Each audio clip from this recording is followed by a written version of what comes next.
This episode of Midnight Double Feature is going to be most excellent because we got trailers for You Should Have Left and Bill and Ted Face the Music. Plus, we're going to talk about Jeffrey Epstein, Filthy Rich, Space Force, and The Last Dance, all out Netflix. Plus, our reviews for Midsommar and Dr. Dolittle. All this and more on this upcoming Attractions episode of Midnight Double Feature.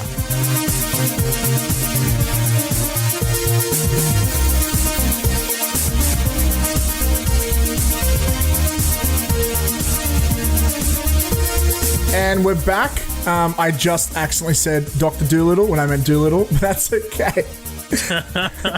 How are we doing? Yeah, I think people know you're not talking about the Eddie Murphy version.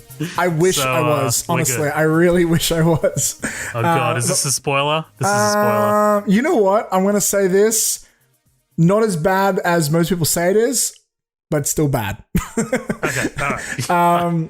Look, I think we should just quickly acknowledge there's a lot of crazy stuff going on in the world. And I just want to applaud you for you made a really powerful post about like the stuff going on right now on Facebook. And we have much love going out to everybody and we want the best for everyone. So love heart emojis to all. But we're here to talk about movies. We're here to have some fun and let's get into it. Get into it, man. Yeah. I'm not good at this stuff. Just an awkward silence right there. But no, look, I echo those sentiments. Like some really wild shit, some crazy shit is happening right now. And we try and stay positive here at Midnight Double Feature, but sometimes it's just so fucking hard. And this is what started the MDF game for this week, which is what was it? Favorite film about social injustice? Is that right? Is that the right terminology? Right. I mean, like, you can take it any way you want, but the question was, what is your favorite film that deals with injustice, inequality, and the struggle of black men and women? So, this was not intended to be a politically motivated poll or anything like that. I just wanted to highlight the important work that, black men and women do. Like, honestly, like I applaud it, and I know I can say black, right? I'm not saying that I'm privileged enough to say black. Like that's what's happening right now. It's Black Lives Matter. We need to be able to talk about this, to be honest. Yeah. So there's an amazing stand-up bit going around by Michael Shea right now. I don't know if you've seen it, but I love it so much. He's like, it came out from 2016 actually. I think it was 2016, and he's like, We can't agree as a country. We can't even agree that Black lives matter. Just matter. Not that they matter more. Just matter. And he goes into this whole thing is like about how they only fought for civil rights. They didn't even want equal rights. They went for civil rights. It's like, I love it when a comedian can put out these really great facts and still have a comedic twist on it. If you want to check it out, man, the best part of it though is he ends it with talking about how people always saying, oh, you got Black History Month, you got all this, but 9/11, never forget. And that's why and he goes, that's why I'm getting a shirt that says all buildings matter. Nice. It's such a great point, which I think really encapsulates the movement right now. Yeah, absolutely, dude. There's a lot of I love the way people are, putting creative twists on this stuff that's happening. I personally, after we posted the statement from Midnight Double Feature, that's available on our socials that we will plug shortly. After we posted that, I did a sort of like a social media blackout. I was like, dude, I gotta go. I gotta get out of here, man. Like, this is, I'm all for the cause. I support Black Lives Matter. I support, like that whole movement. I do. It was just so tough that first few days, man. Like when you're just seeing like the riots, and then if you're not seeing the riots, you're seeing COVID related shit, and I'm just like, oh, dude, I gotta go. I gotta take a few days, man. That's the first time. It's the first time I deleted or deactivated social media since I got it. Yeah, I could tell it really took a big emotional, mental toll on you, man. So much love. And I think the last thing I want to say on this note is the MDF game. We always try and keep it relevant to that week's issues and stuff. Generally, it's to do with the film that's involved, but I'm surprised we have so much stuff to talk about because I feel like a lot of movie studios were nervous to put out content. Like I saw a lot of people postponing stuff because they were just saying like, it doesn't feel like the right time to be celebrating, promoting things with so much going on in the world. And yeah, so, but today, I think over the last 24 hours, we're starting to get reviews. We just got, trailers. We just got trailers for Bill and Ted Face the Music. Finally, feels like we've been waiting for that forever. And the Kevin Bacon movie, You Should Have Left. So if it wasn't for like, we were meant to record this a couple days ago. If it wasn't for that, we would have had fucking nothing to talk about this episode. So I'm really glad we pushed this back by 2 days. But with that being said, we're talking about social media. Zoheb, if they want to find out social media, where do they find it? Socials. All right, guys, we are on Facebook. Our main hub is on Facebook, right? That's our Facebook group called The After Party. That's 3 words, The After Party. And then we have our main page on Facebook called Midnight Double Feature. If you do not want to be a part of our community, just go ahead and like Midnight Double Feature. You can go ahead and stay updated with the new podcast episodes that are dropping. So just like that's just called Midnight Double Feature. At Midnight Double Feature is our Instagram handle, and our Twitter handle is at MDF Pod. And you know what? It's like if that sounded, very scattershot the way I said that, is because this is the first time I am recording and I can see Matt live on video. So I'm just gonna go ahead and talk about the elephant in the room, because I talked about it. We talked about it on the Fast and Furious episode that we just dropped. That was the first time Colin and I had ever video chatted while doing a podcast. Now that my internet can hold up, so it's weird. It's weird looking at you at your face, like that thing you call a face. I'm kidding. I'm getting roasted, ladies and gentlemen. Live in the air, roasted. But if you wanna chat to us, you can always just email us at midnightdoublefeature@gmail.com. And please leave us a review. Doesn't have to be 5 stars, but it does have to be honest. So go ahead and tell us why we're shit or why we're good. We'd love to hear it. And I disagree. It has to be 5 stars. Because it's public. We have merch on the way, don't we, Matt? We've already announced this. Well, this has already been announced. You motherfuckers are going to look better than Derek Zoolander dressed in this shit. I'm talking beautiful, all right? And you can turn left. Yes, and you're not ready, okay? When this merch drops, oh boy, you're going to want to be rocking these threads. And we're going to be selling for so cheap. Just off the air, I was telling Zoheb, man, we got to make some money off this. It's so fucking cheap. So quickly, when it drops, make sure you buy it as quickly as possible before I manage to convince Zoheb to change his mind. I'm like, bitch, I just want promotion, damn it. But no, yeah, exactly. They'll be dirt cheap. And Matt and I haven't received these yet. Like, we're still testing them. We're testing the whole system. So Danny's has actually just shipped. Colin has got his. Colin is sitting, fat and happy with his fucking own Midnight Double Feature t-shirt. And here we are. I'm here. I'm the guy who set it up, for fuck's sake. I could have been like, you know what? I'm going to send one to myself. I'm just going to wear it. And then I'm going to open it up to these other 3. But no, Colin's already got his. He did shit all. No, I'm kidding. Yeah, he's a part of the team.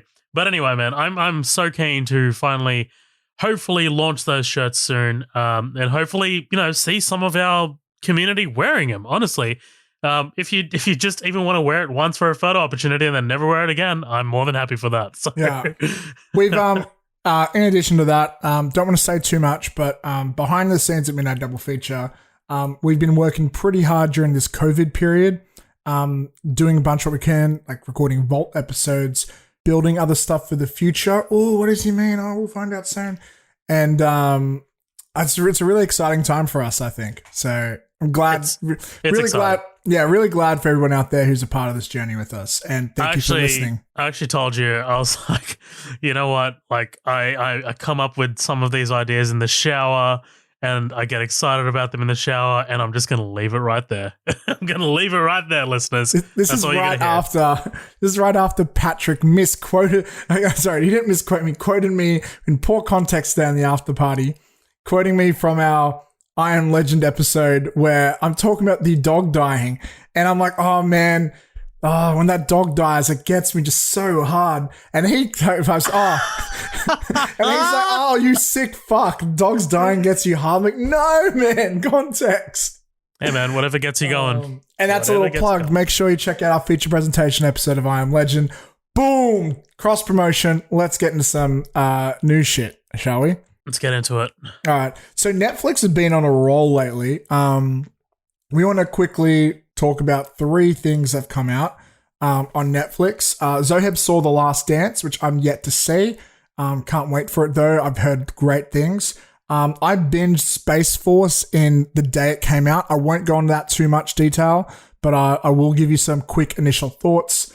And then we both watched Jeffrey Epstein, Filthy Rich, which with all these fun times, great topics, so much going on in the world. Light and bright. Yeah, so I think particularly documentaries, I think it's hard to review because you're more just talking about how powerful the story is rather than the filmmaker's aesthetic of blah blah blah. But that's why I think these things make good conversations, especially shows from Netflix. Should we start with the dark one and move our way up? Since we both saw let's start off with the dark and depressing, because seeing as I just talked about myself in the shower, it's totally appropriate. Oh God. What do you think of this doco? Four episodes, about 4 hours. What do you reckon? Yeah, it was okay. Look, I'm not gonna lie, I knew quite a bit about this case going into it, whereas most documentaries I come in very cold, like I come in not knowing much. I mean, like we're going to talk about The Last Dance. I don't know shit about the NBA. Like, whereas, I studied criminology. Like, that's my master's degree. So, I mean, quite obviously, I was pretty up to date on the Jeffrey Epstein case, which is filthy. This doco doesn't really shine a light on anything that's not really known or is very hidden. I do love that it shines a spotlight on the survivors, and I love that it calls them survivors, dude. I love that whenever we get a talking head and then the person's name, it's never victim, it's survivor. Yeah. And I love that. That's just fantastic. It's so on the ball, on the money. This show quite obviously tells you, how Jeffrey Epstein was able to conduct his quote business transactions, unquote. How he was able to get away with it for so long. The officials that were involved that were, I guess, paid to do so, that were to look the other way. And, eventually his arrest and prosecution and death. Again, I do like that this is told from the perspective of the victims, the survivors. And you get one-on-one accounts, like first-hand accounts, as to how the actual abuses took place, and it's quite heavy. Seeing a photo of a young girl in braces and then imagining her doing the things that she did to Epstein is frankly quite sickening. And I mean, I couldn't watch more than one episode at a time. I had to take it, I watched it, I think, over 4 days, so one episode per day. And, the show, it's interesting watching footage of Epstein. It's interesting watching him in depositions and, blocking questions, the way he would, like, assert his Fifth Amendment rights, his, obviously, right to remain silent, things like that. Like, it's interesting to watch him, and, it doesn't really get into the conspiracy of it all, like the whole who killed him and stuff like that, which I kind of thought it would. I kind of like I would have liked to see that a bit more, even though at that point you're kind of like taking away from the heaviness of the victims and like the reality of what happened to them. You're kind of like speculating. I kind of get why they didn't go that way, but I think everyone at this point is kind of curious as to what exactly happened, because I am kind of nearly 100% on the camp that he didn't hang himself, dude. It's too shady. It's just like the circumstances are too shady. Well, on that point, my biggest criticism of the show, I would say, is I wish they went that a lot more. Like, they got into it in the last 20 minutes, maybe. of the whole thing. Like at first I thought they weren't even gonna, they just started saying he hung himself. And I'm just there sitting looking, oh, there's like 10 minutes left. And I'm thinking, are they seriously not gonna get into conspiracy theories at all? Because like, that's one of the reasons why I'm watching this thing. And then they start mentioning it and they start mentioning the reasons why people think things. But it's just brushed over so quickly when they've gotten so much detail throughout everything else. So I was really disappointed in that. Like I kind of wanted a whole episode dedicated to that. Right. And I think, it's not interested in going down the conspiracy path. And I think you can kind of feel that the showrunners made a conscious decision not to go down that path because honestly, I just think that it takes away from how high impact the actual abuses were and how the actual victims feel. If we start to go into things like, it was a big conspiratorial job, blah, blah, blah. Like it takes away from the actual victim stories. And I call them victims like an idiot. Survivors. It is amazing how this guy was so filthy rich. He was able to get away with it all so much, especially when it seems like he wasn't even that careful. Like he was like, hey, yeah, just bring your friends, do this, do that. Right. Like it didn't seem like he was that much trying to, until he got the island and started doing things on the island. It didn't seem like he was moving that. Fuck, sorry, ladies and gentlemen. It didn't feel like he was moving that much in secret. It felt like, for the most part, he was comfortable because he knew he had a safety net. And to some point, yeah, he was. Like there's a few points in the documentary where they're like, oh, the police, we reported the police, and the police were like, well, what are we gonna do? He's just at one point I think it was the prison were like, he's a celebrity, what are we gonna do? Which is kind of insane, right? Let him walk around. Yeah, it's just absolutely disgusting, the perversion of justice. I wish they got a bit more accusational, if possible. Like there was that I think it was a Supreme Court justice or someone who sort of allowed, everyone kept talking about how bad this deal was and how it shouldn't have happened. Acosta. And yeah, Acosta, right? And they kept saying, yeah, it had people say that, but they never had anyone. Yeah, they never had anyone go, was he paid? They never, like, they kind of imply it, but I wish they actually looked into stuff like that. I feel like they were just, I don't want them to sensationalize it, but they imply a lot of stuff I wish they dug deeper into. I agree. I do agree with that, yeah. Yeah, and I think it was well made. I think it was great how, like, it's never just a talking head for too long. I think something that's great about these Netflix documentaries, they're all edited so well. Between this and Tiger King. They feel like the same editor and the same cinematographer. Yeah, and they must have someone in the documentary department of Netflix are like, this is what our audience like. It has to be like this, because they never feel like, they always feel like a Netflix documentary. They never feel like I'm watching something on the National Geographic Channel or something. They've always got the same pacing that keeps moving. They've always got the same dramatic music. Well, not the same music, but same style. I find it really, well, I like it. I like that style. I'm not a huge documentary guy, but this style I can really get into. Even like Don't Fuck With Cats, same style as well. I'll talk about why The Last Dance is different. Okay, when we get to it. Yeah, so I do that. My only other criticism, and it's my same criticism as Tiger King, is it could have been shorter. With the first, it's a balancing beam though. But like, so I watched all four. I think my girlfriend only watched the first two, and her big criticism was with the first two, she's like, it's the same thing over and over again. Like, right, nothing's happened. Yeah, they keep bringing a new victim, and she goes through the exact same process, and she describes the exact same story just to a new person. Which I think, at some point, it really does reflect how bad it was, and how systematic it was, and how terrible it was. But from an entertainment perspective, it does feel like for the first two episodes, you're kind of watching the same thing over and over again. It's not until like halfway through the second episode, or towards the end of the second episode, the story actually has a lot of movement, and where they start arresting him for the first time, and that's when it starts to get moving. So I think it could have been 3 episodes, but I have a feeling maybe Netflix wanted 4 or something.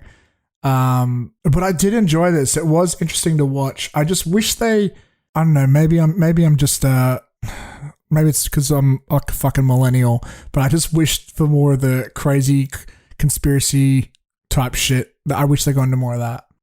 Yeah, Again, I think they made a conscious decision. They're just like, look, we're not going to delve into this because we got to respect the victims who are like probably standing right in front of them, like like they'd have to meet with the victims and shit. So yeah, I don't know, but look, I didn't enjoy it. I'm just gonna say it. I didn't enjoy it at all.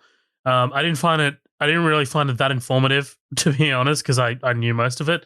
I found it very shallow.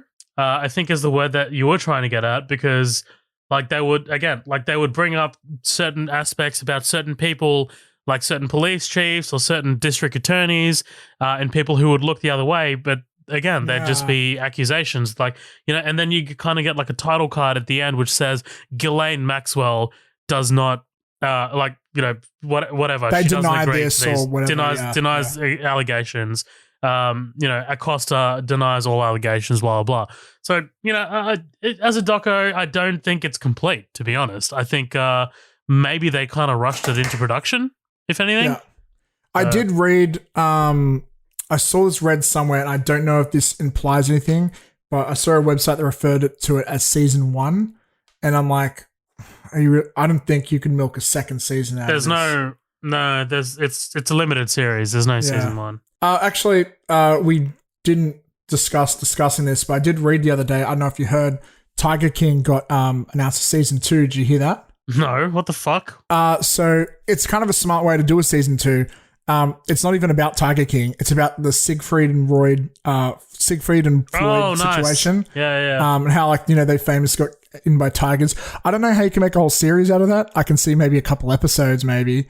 But I feel like they could do more, because we just heard the other day that Carol Baskin got ownership of his park as well. So, honestly, I would be happy if I never heard their names ever again. Like I'm just so over it right now. I think that's a good sign to move on. You mentioned The Last Dance. Tell me all about it, man. It looks great. Wow, was this show amazing. 10 episodes, didn't drag at all, dude. Like I wanted more by the end of it, Again, coming into a completely cold, don't know anything about NBA except how it's played. Don't know anything about the Chicago Bulls, especially in this era, in the early 90s or the late 90s. I know very little about Michael Jordan. I know that he is considered one of the greatest players of all time, of any sport. He left basketball, like they cover a whole kind of like era where he left basketball because he felt that he was too pressured after the murder of his father, so he went to baseball for a bit, and he didn't do too great in baseball. And then he came back to basketball. Didn't know any of that. But man, this show is just so informative while at the same time being so damn entertaining. It seems like you get a really good feel of the characters involved. Michael Jordan, Scottie Pippen, and Dennis Rodman. Holy shit. I nearly forgot his name. Those three in particular, and Phil Jackson to a lesser extent. But those three characters, they feel like over 10 hours, you feel like you really get to know them, which is what a good documentary should be able to do. It tells a great story about how they kind of kept this, what they call a dynasty going. This was their second, what they call a three-peat. So, they won 3 championships in a row in the early 90s. Then they won another 3 championships in a row in the late 90s. And that is an impossible task for any NBA team. It goes into how Michael Jordan eventually, just how he, got sponsorships. And eventually he was going to go into Adidas. He was really, really keen on Adidas. Wow. And then his mother lured him into Nike. So, Air Jordans with the Nike tech, that might not have been a thing. It might have been the 3 stripes with the Air Jordans. It's kind of crazy, dude. Adidas, like history Jordans, could have changed. Nah. Right, exactly. And, it goes to show, the documentary goes on to show that Adidas was never really a big name before Michael Jordan came along and endorsed it. Like, they would actually, track running shoes.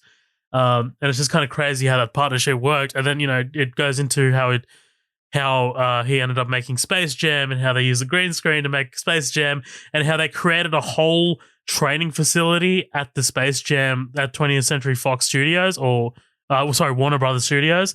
They created a whole training facility for him. They flew players in to Hollywood to play with him while he was shooting. It's just a great documentary, dude, that like just shows you the rise and fall of this great team. And to a much closer extent, or magnified, is Michael Jordan's career. You get to see his rise, and then you get to see why he left. And it's very heartbreaking why he left. I don't want to get into too many details, but it's just a very good example of a celebrity who quit while they were at their best, and they will be forever remembered for quitting at their best. And honestly, this is a show that's just firing on all cylinders. It does not feel like a Netflix production because I think it is not a Netflix production. It's actually an ESPN production that's distributed by Netflix. Yeah.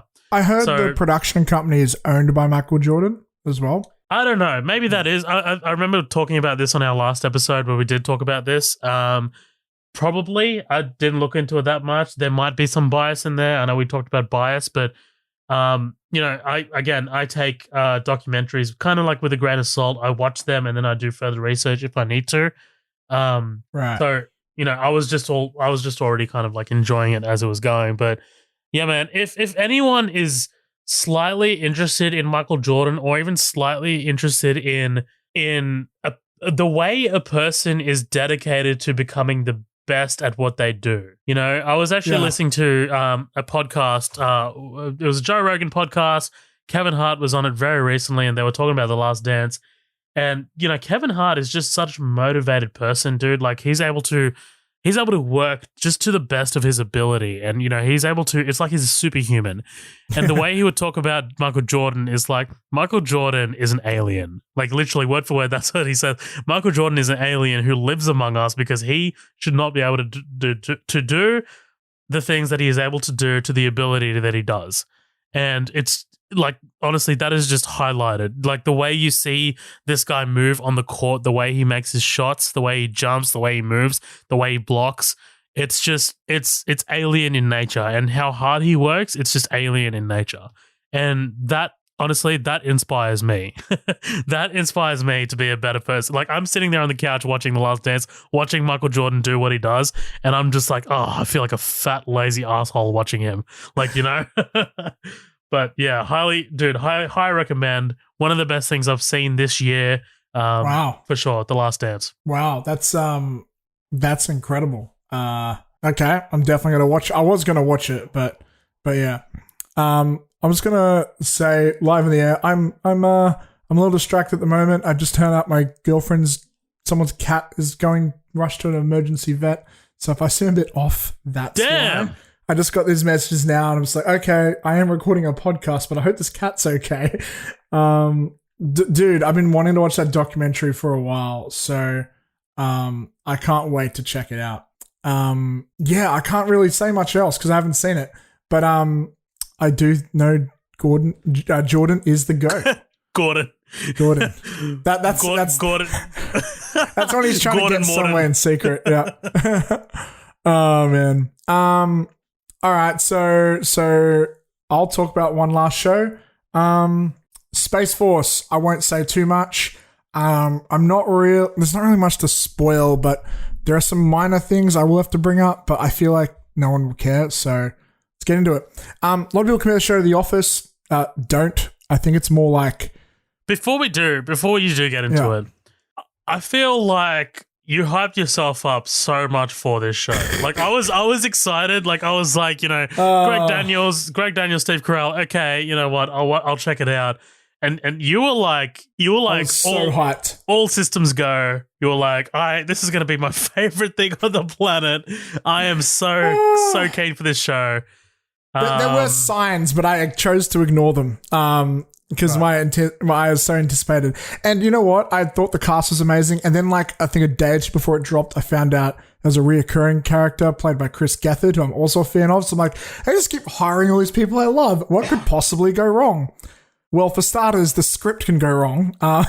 So this show was pretty much announced immediately after Trump announced Space Force. And so therefore, it's probably very rushed with the writing. I think the show I would compare it most to, I don't know if a lot of people saw this show, but it's called Powerless, which also had Danny Pudian, which is that DC show. Just because it's a workplace comedy about creating things that don't exist at a lot of special effects. Danny Pudian's in Space Force? No, he was in Powerless. Community. Community. But he was also in a short-lived show called Powerless, and this show reminds me of, but they both suck, so don't worry. Look, Space Force has a lot of problems. The main thing is, so Steve Carell in most scenes is the only guy trying to be funny. Everyone else is kind of being serious, so reacting to him. And the main conflict of the show is he's a guy who comes from this military background. He has a little bit of PTSD, and he's very much like, this is how things need to be done. And there's this rivalry with John Malkovich's character, who's very science first. We made some research, military's dumb, and they butt heads a lot. But they act like they're in two completely different shows. Steve Carell is at any moment ready to give it all out and just could be like, oh, and John Malkovich is playing a very more serious, grounded, down-to-earth character. It's like they were directed by two different directors sometimes. It does not feel right to me. And this show has this problem, and it's a theme that I'll bring up again in Dolittle later, but they just skip plot points without any knowledge. Like, so for example, the first episode is when Space Force is founded, and it cuts to a year later. Lisa Kudrow's character plays his wife, and she goes to prison. And a lot of their relationship is about how to deal with this relationship while she's in prison. They never explain why she goes to jail. Ever. And it's more of a family-based, like they're really big on the family. So it's about him, his wife, and his daughter, two of which have nothing to do with Space Force. So they're always trying to find narrative ways to get them involved with Space Force where all this action's happening. So it feels very inorganic at times. And then a second thing is towards the end, I think like the third or fourth last episode, they jump forward a year again. And then they have this new Space Force team who are going to go to the moon. And like there's this character, she's going to be the first female black astronaut on the moon. But before that episode, she was an Air Force pilot. She was not an astronaut, no experience. They didn't explain how she became an astronaut, nothing. So they just jump over these gaps in logic to get to just, I think, points in the story they want to go to. The show's not overly funny. I did chuckle quite a lot in episode 2. But a lot of the time, Chuckled. like I had a really dumb scenario where there's a monkey with CGI, there's a monkey in a spacesuit. Okay. Oh, hold on. It includes a monkey. It's dumb It's already. enough. Yeah. It's really dumb. And it's like, okay, you got me here, but like, and a lot of the character moments, they don't always land for me. They have this point where they try and get kind of deep into like the backstory of Steve Carell's character, and like he tries to bring out the acting chops, and like I like that. I like it when my comedies have a bit of depth to them. But again, a lot of these characters don't feel very three-dimensional or thought out. And it's not like a show like The Office where every character feels defined. I know it's only the first season, but in this it's very much just about Steve Carell and a little bit of John Malkovich. So yeah, I'm going to be honest, it's hard to recommend this show.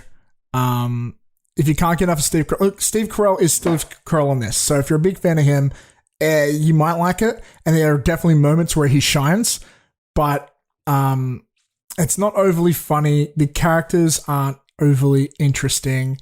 It just feels like it's really rushed, and I would watch a season 2. I'm not going to lie. I'm interested to see where the show goes because they end on a cliffhanger, so they must have been really confident about getting a season 2. And I hate it when TV shows end a season on a cliffhanger. It just gives me flashbacks to The Walking Dead and how that show just went downhill. So, yeah, it's hard to recommend, but, you know, if it's your thing, you can check it out. But, yeah. Did you hear about this trademark battle that Netflix is having with the US? Yeah, and I think that's probably the best thing about the show.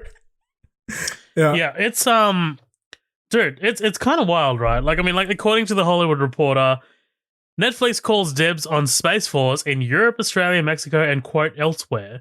meaning that the feds have gotten a place in line, but no confirmed trademarks rights thus far. A spokesman for the U.S. Armed Forces said, at this time, we are not aware of any trademark conflicts with the fictional program Space Force produced by Netflix. We wish Netflix and the show's producers the best in their creative depiction of our nation's newest branch of the military.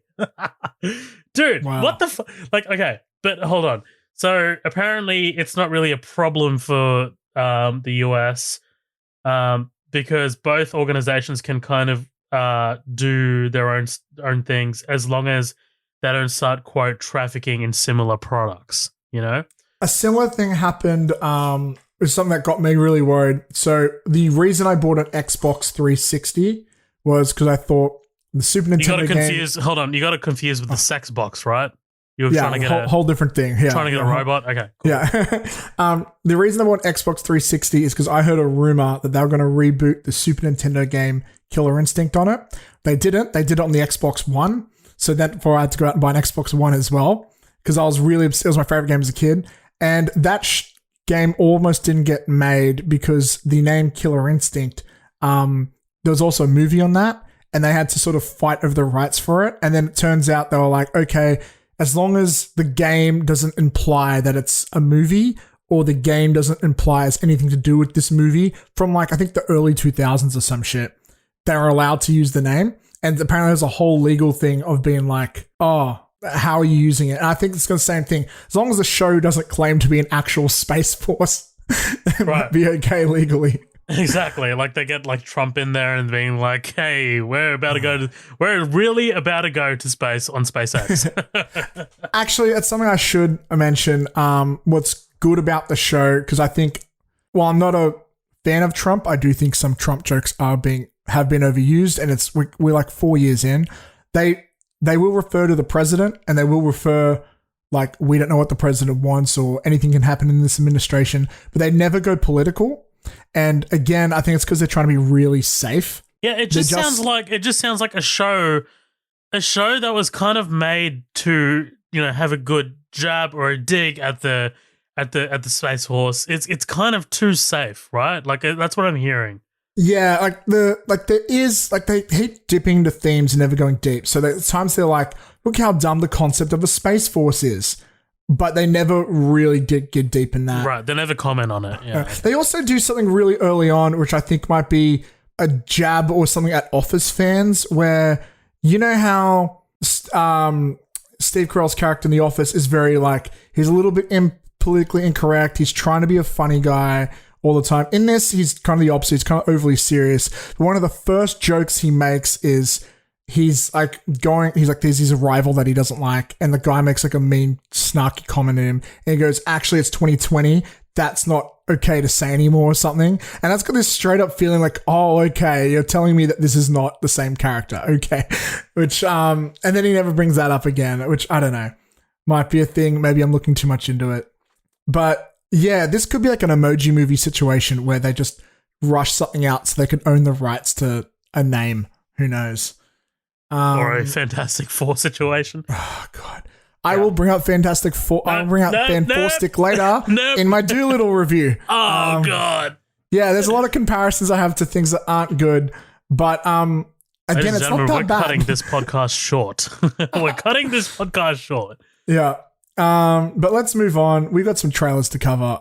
Which one do you want to get into first? Let us get into... let's talk Bill and Ted, right? Bill and Ted. All right. I don't know shit about Bill and Ted. Well, that was my question. Do you have any history with this franchise? Dude, I've got no history with this franchise at all. I think this was just before kind of like my time, so I didn't really go back when I was an adult. Yeah, I think it was late 80s, maybe. Okay, hold on. Is Bill and Ted popular, or is it just a cult classic? And I know there's two. Question. I know there's Bogus Adventure and Excellent Adventure, right? Bogus Journey and Excellent Adventure. But like, I don't. Well, look, it's popular enough to get a sequel. That's for sure. And 2 sequels. And then I think I have seen it referenced in other media before as well. So I think it was popular to some extent. And I think it kind of created the trope of let's go back in time to do our homework or something. Because I've seen that parodied and reused that Wait, concept. so in other. hold on, what's your history with it? Have you seen these? Are you? I think I've seen the first one. I've seen the first one. Okay. A long, long time ago, and my problem with these movies is the same problem I have with a lot of like 80s comedy and lesser, where it's like that type of humor.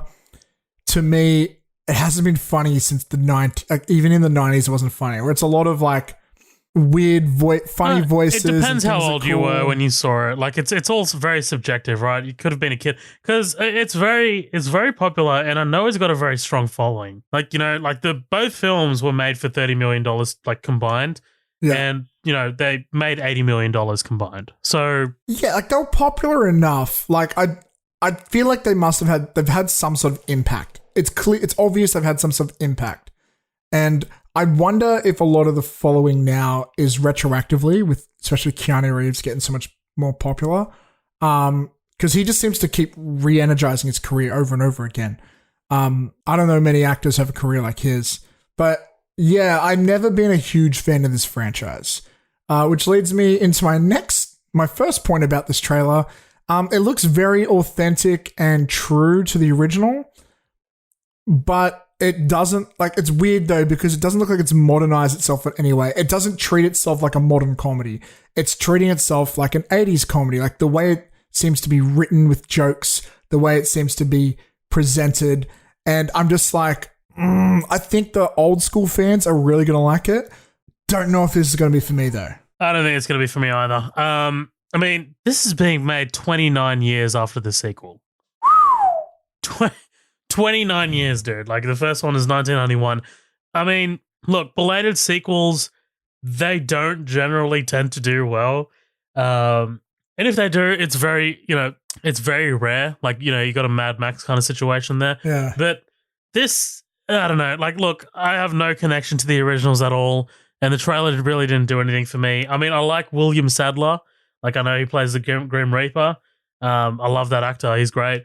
But this, I mean, Keanu Reeves without his mustache and beard looks like a pedophile. I'm sorry. What? He does, dude. He's got a weird face. What does a pedophile look like? He doesn't look anything like Jeffrey Epstein. Oh, shots fired at someone who deserves it. Piece Boom. of shit. Yeah. Look, Rest in peace. Not really. Fuck you. No. Rest in bad things. I don't know. I want to bring up something though that makes me think, and I'm confused about. Now, I'm not Keanu Reeves' personal assistant. I don't have access to his schedule, so I can't speak with 100% certainty. But the thing that's been really confusing to me is when we see behind-the-scenes photos of the Matrix shoots, he has a beard. And I've been under the assumption, it's because he's also shooting John Wick 4 at the same time. So obviously he can't shave, so maybe he wants to keep a beard. It was one of the reasons he came back. But in this, he's fully shaven. And when the fuck did he have time to be fully... When was this filmed? Because he's fully shaven. John Wick 3 came out like a year ago. This started filming June 17, 2019 and finished in August 2019. And we know he's got a full beard now because he's filming John Wick 4 and Matrix. Well, they went on hiatus. So maybe they shot this really quickly to give him time to grow his beard or something. I mean, I don't know. Prosthetics, bro. What, is he going to do a Henry Cavill from Justice League and want half a fake face? Like, probably. I mean, look, I like that whole Henry Cavill thing was unique, right? Like, that was two studios refusing to budge. Whereas this is, I mean, like, makeup and hair exist, right? Those are actual departments on movie sets. That's the quote of the episode. There's actual departments in movie sets. I just think because I'm just such a Matrix fan, I want to know, is there a narrative reason why he doesn't have a beard, or why he's got a beard now? Well, you'll find out when you're eventually let down by Matrix 4. So oh, I want you to be wrong so bad, but I know you're right.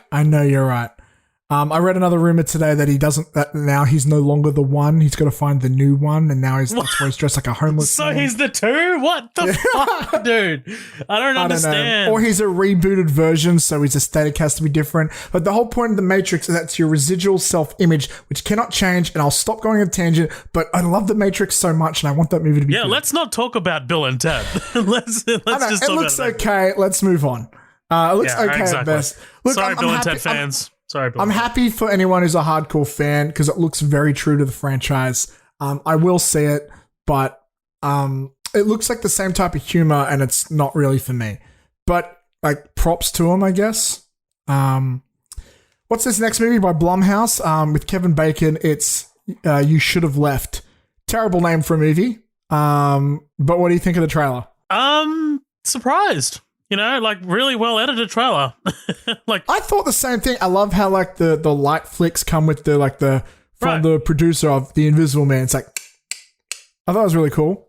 Right. Yeah, exactly. Like, I thought, yeah, it was really well done trailer. I am actually kind of keen to.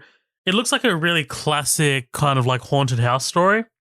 I got Stephen King vibes a little bit. Yeah, I got Stephen King's vibes. I was by the end of the trailer, I was kind of pissed off though. This trailer reveals way too much. Oh yeah, it's like 2.5 minutes, almost 3 minutes long. Like, what the fuck? Like, I mean, like, I know now what happens in this movie. Like, I mean, Kevin Bacon's character was convicted of not convicted of a crime. The jury found him not guilty, but obviously whoever he killed or wronged believes that he is guilty. So, you know, they're fucking after him. Like, we didn't need to know that in the trailer. That you don't have to get deep. Did not need to know it in the trailer. And a lot of these longer trailers, they're set out like a movie. There's a beginning, middle, and end. They have an act 1. They have an act 2. I remember thinking in the first 30 seconds, we're like, no, it looks like a good house. Like, oh, you could just end the trailer there. It's a movie. But no, and then the problem happens. They set it up. So yeah, they really do reveal way too much. So I really, really like Kevin Bacon, and I love Amanda Seyfried. Like, she's awesome, dude. This movie is going straight to VOD, June 19th, 2020, so literally next week. Do Blumhouse do much of those type of films, the VOD films? Well, I mean, I haven't seen them do many. Maybe they're kind of like getting in the feel for it after The Invisible Man. Yeah, true. Because Universal stuff going straight to VOD or almost straight away, that was really successful. Makes sense. Right. I mean, like, well, this is Universal. Like, it's distributed by Universal. It's the production company is Blumhouse. It's the same exact situation as Invisible Man, I think. So I just want to talk about quickly this director. The director is David Koepp. If that name sounds familiar, you might pronounce it in your head as David Koepp. It's spelled Koepp. He's a very famous writer. He wrote Jurassic Park. He wrote Mission Impossible. As in the Jurassic Park. He wrote Spider-Man 2002. He wrote Indiana Jones and the Kingdom of the Crystal Skull. But let's not talk about that. Dude, I'm on his IMDb. He wrote The Mummy. Yes, he did. He wrote The Mummy. No, sorry. He wrote The New Mummy. Okay, I take back my. Yeah, sorry, no, he did. But he directed a couple of good, decent. Well, actually, not very good movies. I take that back. Look, Mordecai with Johnny Depp, not a good movie. War of the Worlds. War of the Worlds. Okay. He didn't direct that. No, sorry, he wrote it. Yeah. Sorry, I'll shut up. Keep going. Big time writer. One of the ones that I do remember him directing though, and I remember being kind of let down by it. Really, really solid premise. Like this movie, really solid premise that we're talking about right now. You Should Have Left. A movie called Secret Window, starring Johnny Depp and starring John Turturro. Really intriguing, but man, the ending is a letdown. So I kind of have a feeling that this is what's going to happen with this movie. Stir of Echoes, same situation, starring Kevin Bacon. Solid horror film. Really, really lackluster ending in my opinion, but yeah, I mean, like, look, let's see how it goes. He's a decent writer. I mean, look, the guy fucking helped write Jurassic Park. Yeah. You know what else he wrote, which I'm just seeing his IMDb? He worked on a screenplay for Toy Soldiers, which is another episode that we've done on Midnight Double Feature. Go check it out. Have we? I thought we did Toy Soldiers, didn't we? No, we have not. No, we did Small Soldiers. We did Small Soldiers, motherfucker. Fuck. My bad. I'm not cutting that out. I'm not cutting that out. I don't blame you. Speaking of Kevin Bacon, so did you ever watch Cop Car? I did not. It's pretty good. I liked it. I thought it was fun. Yeah, I heard it was pretty solid. You know, we've talked about Kevin Bacon a couple times in this episode on this podcast. Flatliners. He was in something very recently as well. Oh, fucking X-Men First Class, right? He was the villain. Yeah. So he's still got it, man. He's still got it. He's awesome, dude. I love Kevin Bacon. You should have What is it from fucking Infinity War? Kevin Bacon. Footloose, right? Oh yeah. I don't. Yeah, I remember. Is it still the greatest movie ever made? It never was. You know, they wrote that just knowing that it would get some people fighting on the internet. Oh, totally. They're fucking geniuses. All right. I think we're up to reviews, aren't we? We are on to reviews, mate. What are we talking about first? How about you tell me about this? Came out a while ago, but we're there's not a lot of movies out right now. It's not that long ago though. So tell me about Midsommar. I told you that I want to go to that festival in Sweden. Oh, you said it would be cool to go. Yeah, and then I got the opportunity and I decided Look, to do it. I don't mind you going. I just wish you would have told me. That's all. Dude, she needs a therapist. You've been wanting out of this stupid relationship for like a year now. And don't forget about all of the beautiful Swedish women you'll meet in June. Okay, guys. That's not her again. Seriously? Babe, what's happening? Danny. Man, this was a movie. This was a fucking experience, dude. Again, directed by a guy named Ari Aster, right? So Ari Aster, this is his second movie, dude. Like he directed, sorry, I'm just pulling this up. He directed Hereditary, right? I mean, like, and that is a strong start.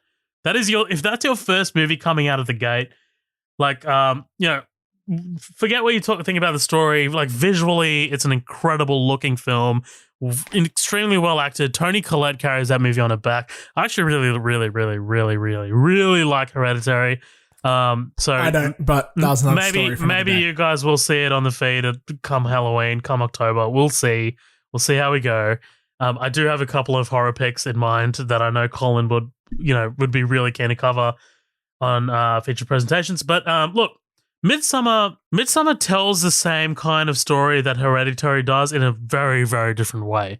Hereditary is a movie about grief and about loss and about acceptance eventually. And about moving on. Midsommar is the same exact thing. Grief, acceptance, and about moving on. This is a movie. Have you seen this, Matt? Midsommar? No, I haven't. Okay. I thought the trailer was cool. I liked how it was so much in daylight and it was a lot of white. But yeah, right. So this is it's a breakup movie. you wouldn't expect it. It's a fucking breakup movie.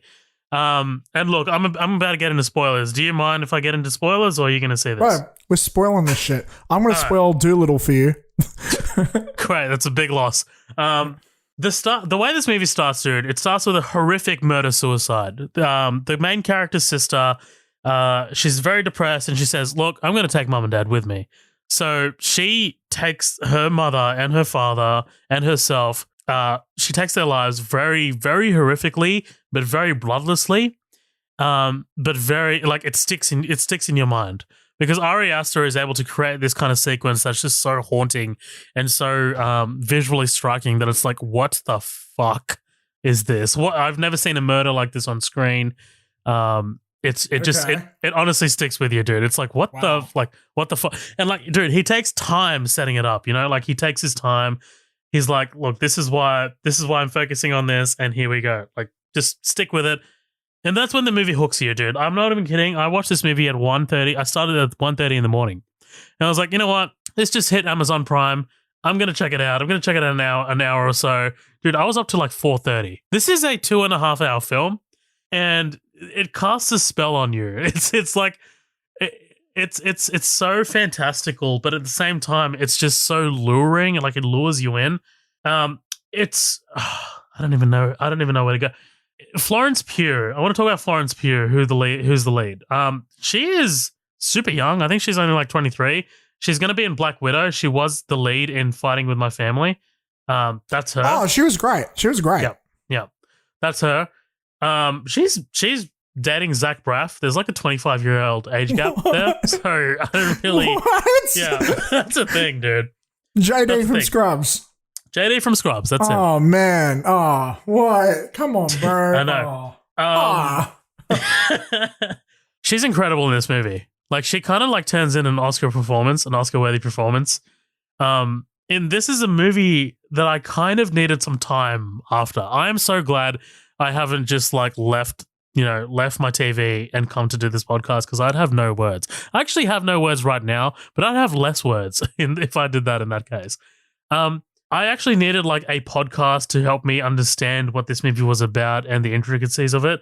It's about when the murder-suicide happens, this girl, she needs someone to be able to talk to and to be able to process this grief. I mean, like her fucking mother and father and sister were just killed, right? She needs a way to be able to process this. So she reaches out to her boyfriend. Her boyfriend is someone who has been considering breaking up with her for a year. So he is very detached from her emotionally. He's very like, oh God, I can't break up with her now. Like this is going to look so shitty on me, God. blah, blah, blah. So he stays with her and he invites her to Sweden, where they hold this Midsommar kind of event. Essentially, they're doing this thesis paper for the university, right? So they're like, look, well, let's go study this culture for a bit. We'll see how they live. We'll be able to write our thesis, blah, blah, blah. And at this Midsommar event, people process death in such an open and honest way that to the lead, to Florence Pugh's character, I forgot the character's name, but to Florence Pugh's character, it's actually so inviting and welcoming because these people are able to cry with her and understand her grief and guilt and what she's going through so much better than her actual support system. Like they literally, dude, her boyfriend cheats on her at this place and she sees it. And what happens is, a few of the girls cry with her. Like they actually like it's like a mirror. Like they actually cry with her. Like they breathe in, like when she breathes in, and they let out when she lets out. Like she literally has that connectiveness to her that she's been searching for. And at the end, dude, the final shot is her finally smiling. And I was like, this feels so full circle, while at the same time being such a elongated movie. I don't think it should have been 2.5 hours. It should have been probably around 2, maybe an hour 45 at most. But it does take its time, and sometimes it works in its favor, sometimes it doesn't. It's very brutal, very gory, but at the same time, it takes a while to build up to all that kind of stuff. It is a horror movie, right? It is a horror, but it's not really. It's more of a drama. It's got very horrific kills, but you're not there for the kills. You're there for Florence Pugh's character. You're there for you're there for this lead and the way she's going to process this tragedy. I guess that's what Hereditary was like too. Right, exactly. It was about like the family and the grief and the horror kind of. I know taking advantage of it. Yeah, like the horror was a theme. I wouldn't say it took a backseat, but it wasn't at the forefront at all times. No, I call these kind of movies like hybrids. Like, I wouldn't call Get Out a horror movie. I might have said that on the podcast when we recorded it, but I don't think it's a horror movie, outright horror movie. I think it's a drama horror. Like, I think it's a bit of a hybrid. I think that there are horrific elements in it, but I wouldn't call it, fucking Friday the 13th, like I wouldn't call it any of that shit. This movie though, this sits in the horror genre, but I wouldn't call it an outright horror. I actually think we're living in a very unique age of horror where even the term horror is fluid. Like, the genre titled horror is very fluid and you can kind of apply it to a number of movies that you wouldn't initially call horror films. Yeah. So, yeah, man.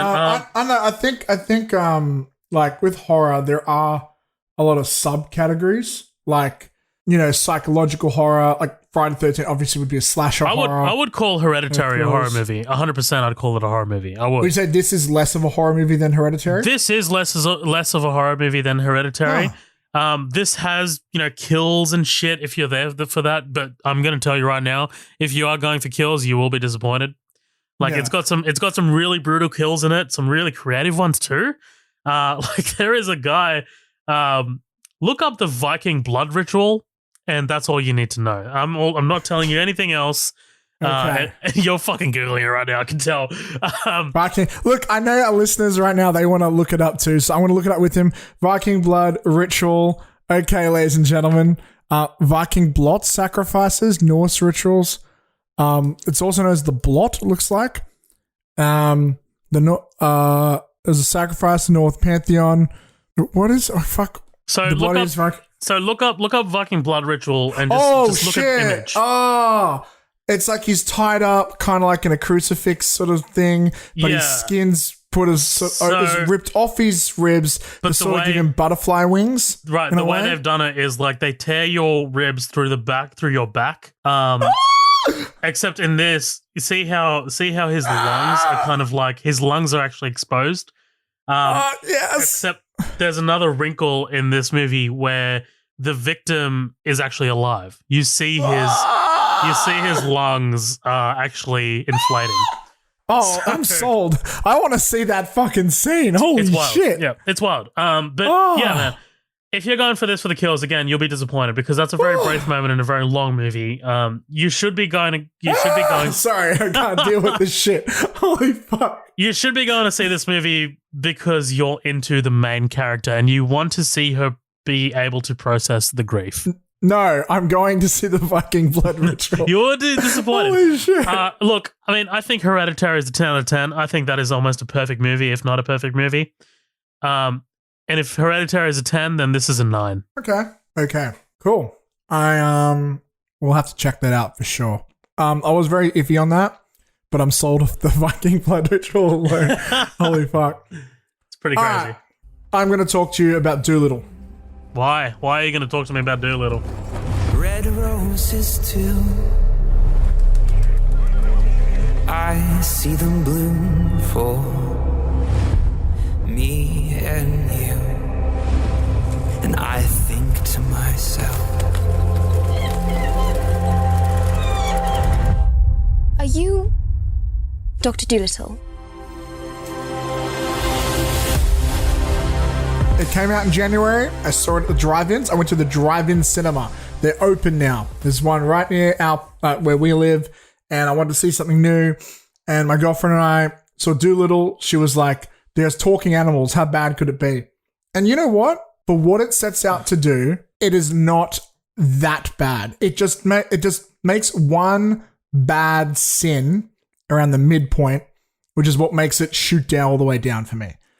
Because honestly, this movie sets out to be like it's not trying to compete with the Eddie Murphy ones at all. It's trying to be like a Right, it's an adaptation of the book.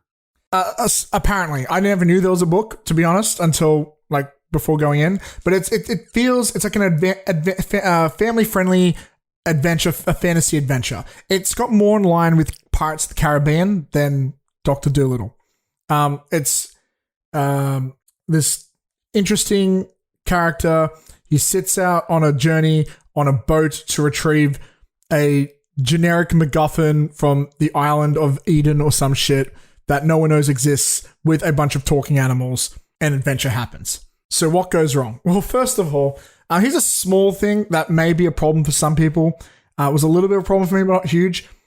Okay, so Robert Downey Jr. is not phoning it in.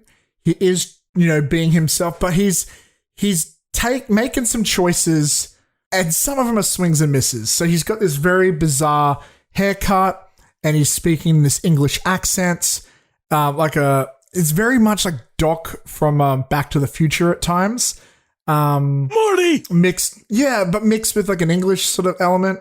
And I've noticed something. I don't like it when American actors put on English accents or Australian accents. It always detaches me. Holmes and Watson, one of the worst comedies you'll ever see. Them doing American accents, English accents. It always limits their charisma. And Robert Downey Jr., while he's so charismatic, he's just a little bit less charismatic in this.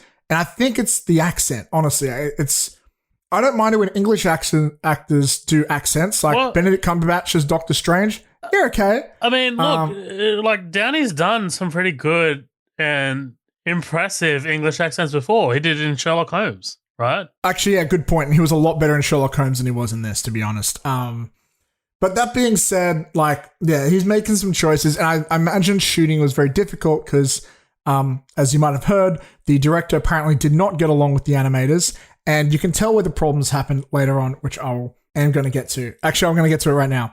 The biggest problem with this film, Fan 4 Stick did it, Space Force did it, they clearly had a bunch of scenes in the middle that they didn't film or had to delete.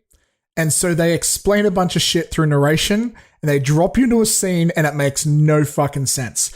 What happens is they're setting out on a boat, they're going to this island, then all of a sudden the narrator comes in and goes, oh, by the way, Robert Downey's Jr. character, he got to the island. Also, when he got to the island, turns out he's a wanted man. Why was he a wanted man? Because it's owned by his by his father-in-law who hates him and wants to kill him.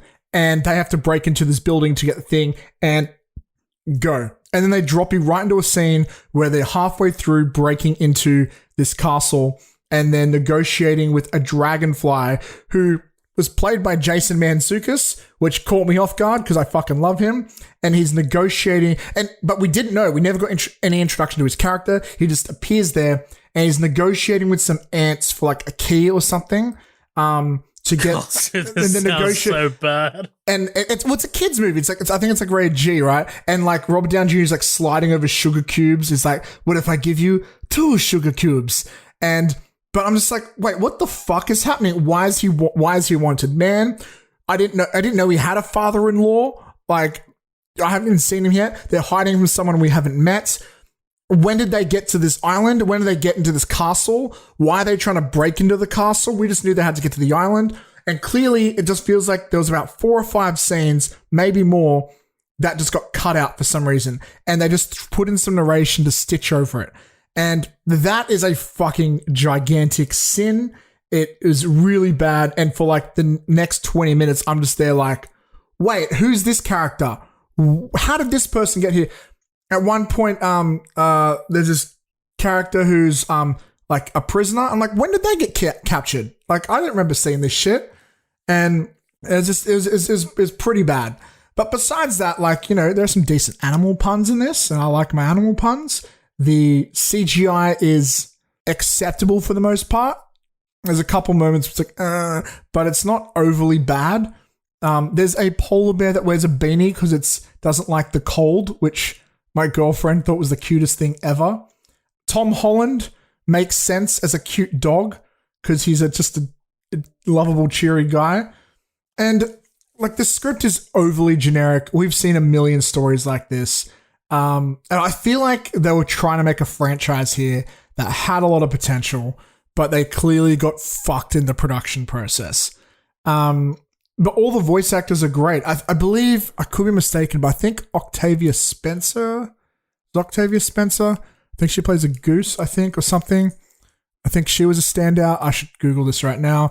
Dolittle, am I right about the voice actor? She was played by... Yes, I was right. Octavia Spencer.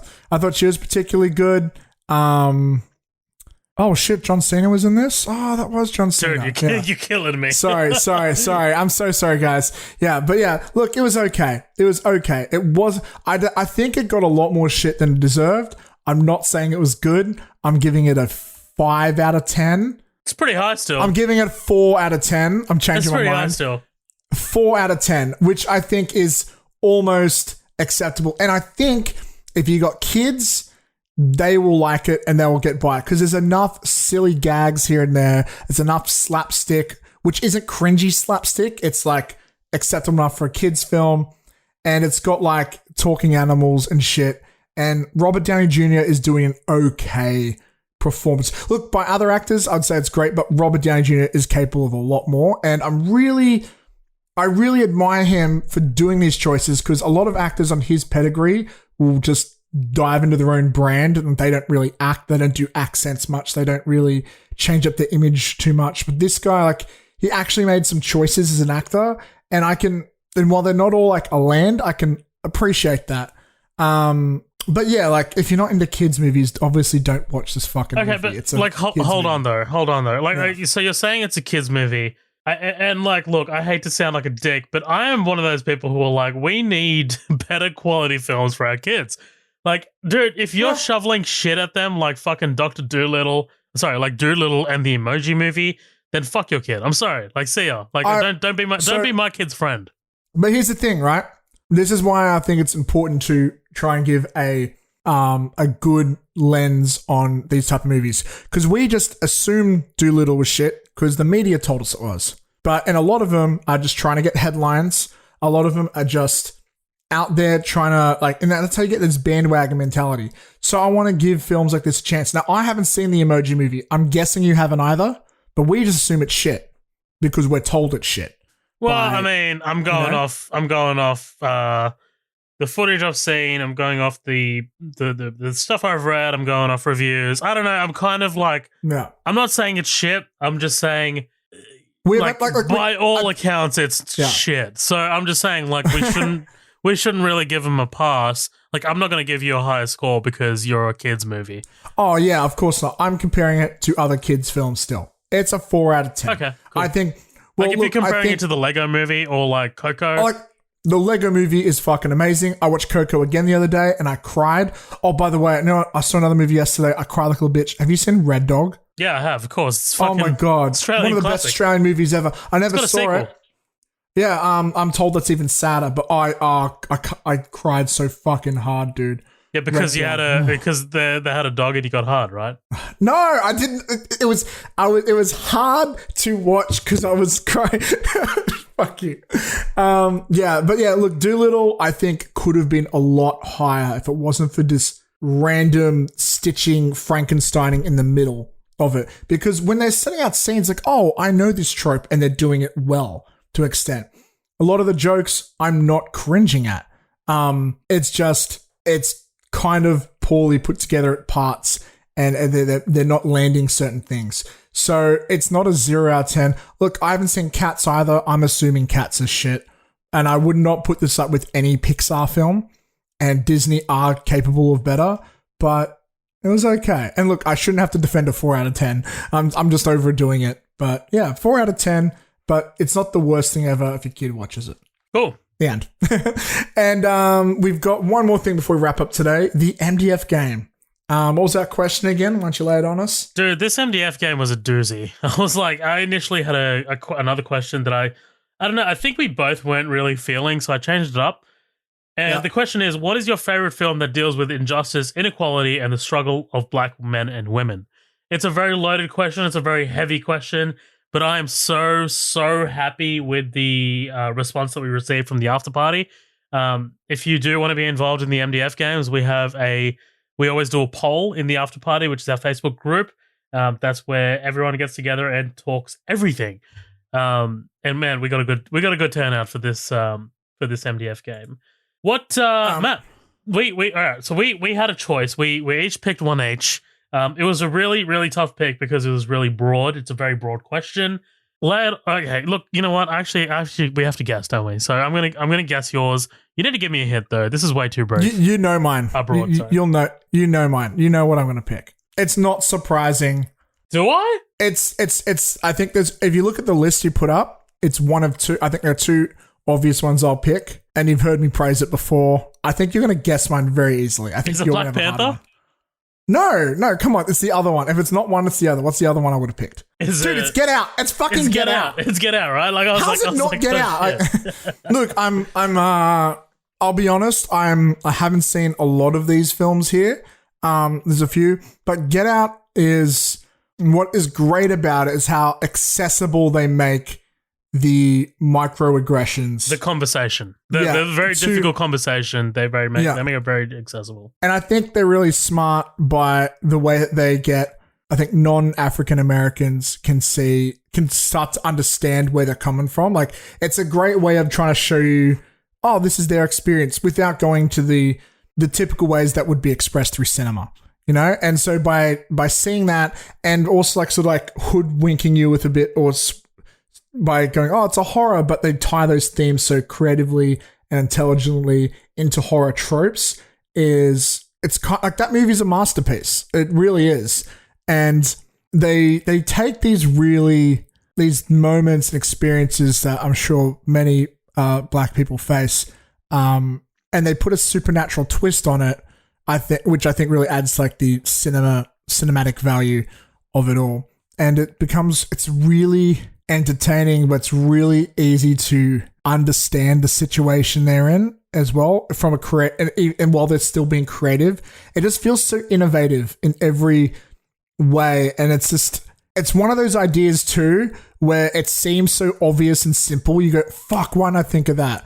and the execution is just so fucking awesome. And I love how just the simplicity encourages complexity as well. And it's just such a solid made film. Like it's not a surprise why it's such a successful film, right? Exactly, 100%. And I could talk forever about Get Out because it's just that good of a movie. Was yours not Get Out? Should I guess yours? Yeah, you can guess mine. I think I know what yours is. What? Based on recent interactions with you.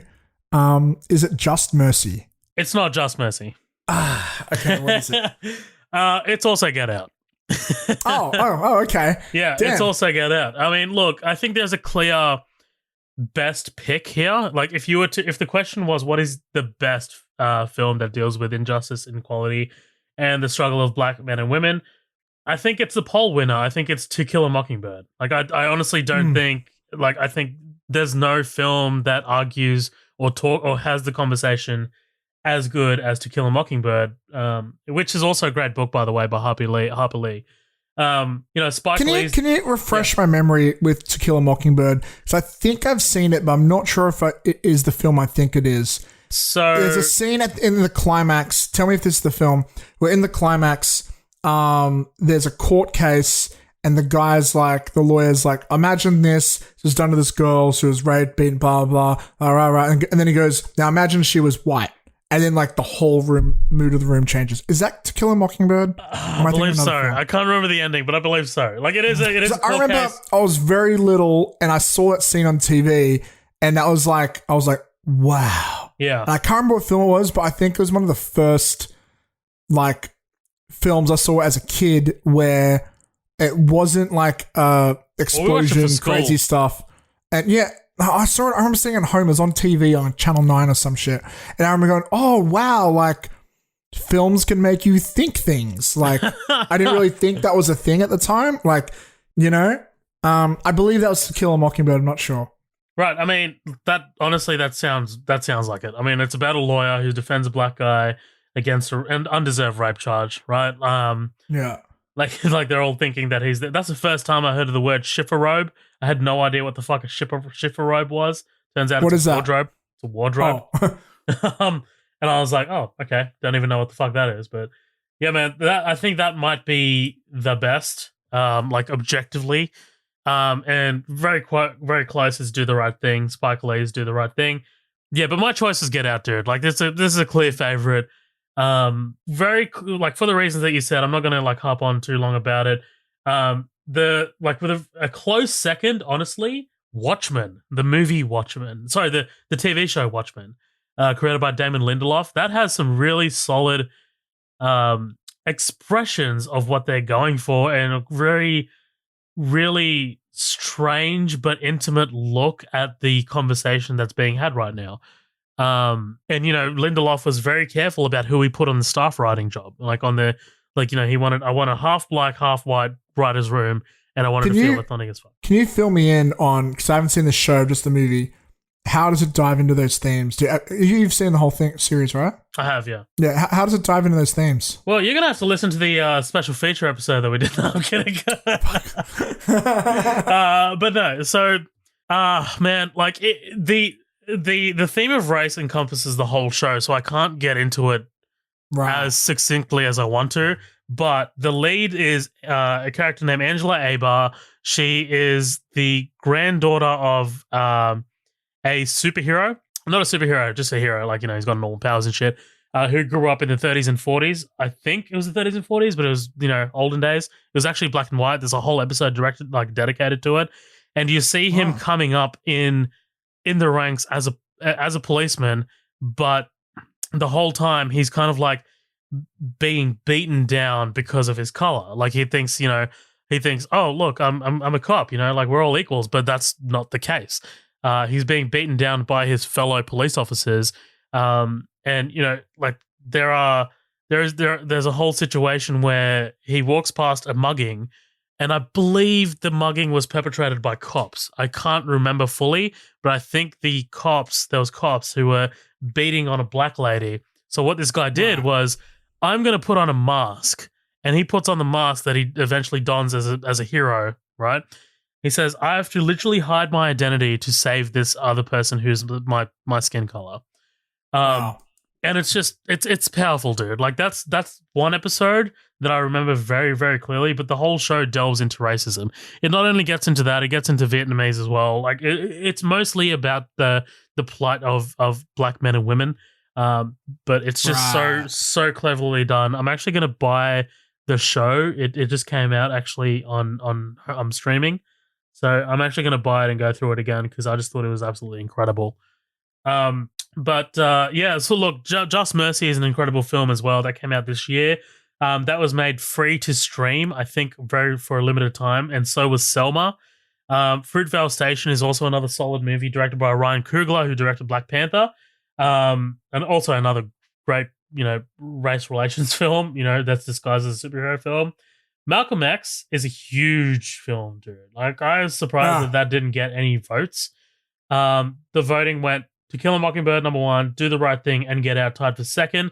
Mississippi Burning, which is also pretty solid, but I haven't seen it. Watchmen, the TV show, and A Time to Kill. I'm glad Carlos added A Time to Kill. I love A Time to Kill, dude. Fucking crazy movie, man. That's got Samuel L. Jackson and Matthew McConaughey. Really, really solid film, dude. Check it out if you can.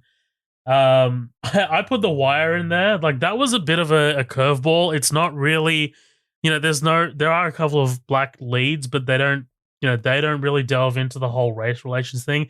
The race relations thing is more of a kind of like more of a B plot, like the cops who are patrolling Baltimore, which is a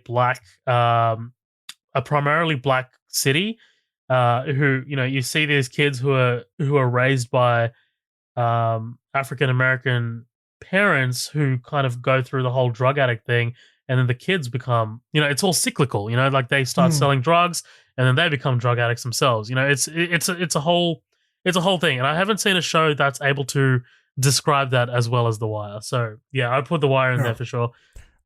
Just it would be amiss to also if we didn't mention we also had a couple votes in for Fruitvale Station 2013 and Selma from 2014 as well. Absolutely. Yeah. And I thought about Black Panther. I thought about Moonlight. I don't really like Moonlight. Sorry, it was really well made, but I thought it was really well made. It just didn't. I wouldn't call it my favorite. I don't plan on rewatching it anytime soon. But I respect it for like the way it's was created and stuff. But that's the MDF game. I think I just want to also mention we had another poll just really recently that did really well in the after party.